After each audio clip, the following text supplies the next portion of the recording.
आगे से भास्करी घेर लेती है।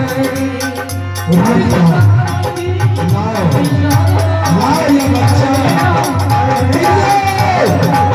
ये बच्चा लाओ भास्करी, ये जबरदस्ती और ये बाल को पकड़ लेते हैं और वह बच्चा को पकड़ के धड़क लेते हैं और धड़क करके महारानी देवी हाथों में दांत से पकड़ लेती है, दांतों से हाथ को पकड़ लेती है। महारानी धड़क लेते हैं बच्चा को।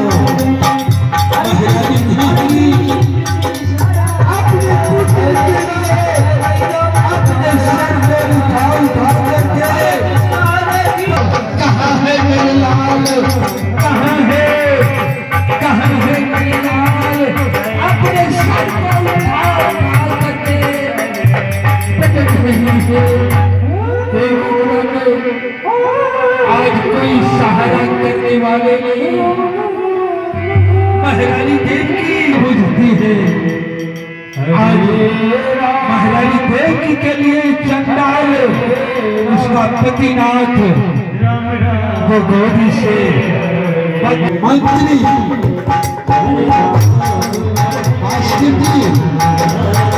हुआ बच्चे को राजवंश की चरणों में रख देते हैं और हाथ